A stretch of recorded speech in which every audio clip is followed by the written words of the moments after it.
In the heart of West Africa, a young leader emerges, challenging legacies and redefining national sovereignty. This is a story of Ibrahim Traoré, Burkina Faso's revolutionary president.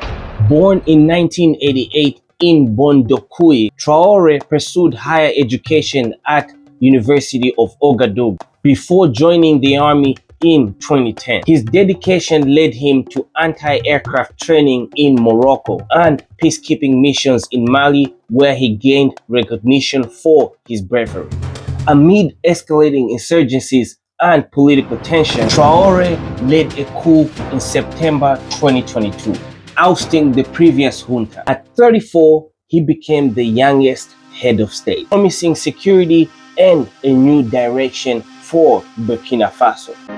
I swear before the people of Burkina Faso and on my honor to preserve, respect, uphold and defend the Constitution, the Transition Charter and the laws, to make every effort to guarantee justice for all the inhabitants of Burkina Faso. Traoré swiftly moved to distance Burkina Faso from its colonial powers, notably expelling the French forces and forging ties with Russia. In Burkina Faso, this is not about the end of diplomatic relations between Burkina Faso and France. He co-founded the Alliance of the Sahel states with Niger and Mali, advocating for regional autonomy and resistance to neo-colonial influence. Spread across the Central Sahel region. I see this, and I don't mind calling them out, but Captain Traoré and Burkina Faso, as they know that both, whether it's their gold reserves, that is all those proceeds are just in exchange to protect the junta regime. Because of that vision, his colonial powers had tried to assassinate him. On a quiet night in Ouagadougou, whispers of gunfire pierced the silence. In the shadows, a plot was unfolding. Soldiers moved, communications were cut, and the plan removed Captain Traoré from power by force. But the coup failed, and what followed was purges and silence. Who was behind it, and how did Traoré survive?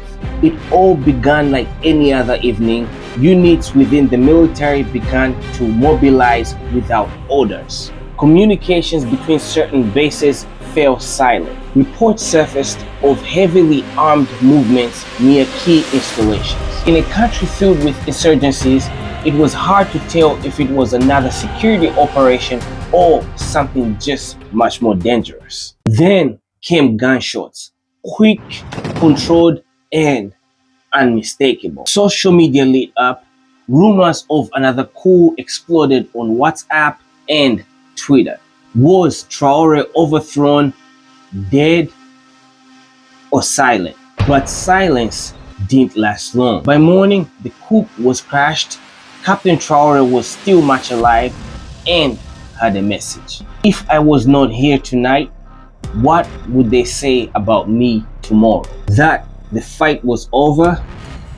Never. After the failed coup, quietly, quickly, decisively, Traoré moved swiftly, and within hours, several officers were detained. The state claimed it had uncovered a conspiracy, the one that sought to destabilize Burkina Faso from within. But who was behind the plot? The government never released any details. The meticulous work of the intelligence service revealed a major plot being prepared against our country, the ultimate aim of which is to sow total chaos with a view to placing the country under the tutelage of an international organization capable of regaining control in 10 or 20 years' time, depending on the instigators. No charges made it to court. The names all disappeared from the news. Some whispered it was a faction within the army. Others pointed fingers at foreign agents like France, the West, or elites. We have decided we want to lead this fight. The war we are currently waging, Burkina Faso has decided to lead the fight with good partners. Le Burkina Faso a décidé de mener la lutte. and we feel that France is not the ideal partner to accompany us to the final victory. One thing was certain, Captain Traoré wasn't backing down.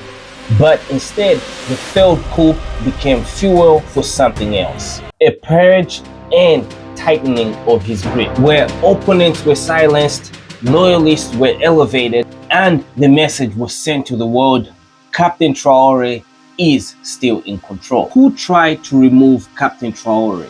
The government never named names. No televised confession, only silence and speculation. Many pointed out that Traoré rose too fast for some, while others still suspected something much more sinister, like a foreign hand. Traoré expelled the French troops, a decades-long defense tie, then shut down Western pro-media outlets. Could the coup have been retaliation? No country has claimed involvement, but in the shifting West African power games, silence can speak more volume. This shows that in the future for Africa, the stakes are higher than ever before. Thought failed, Traoré is still in power, but the silence around it all speaks much more louder than a gunshot. Is he the last hope for Pan-African revolution, or is he a leader walking on a dangerous line?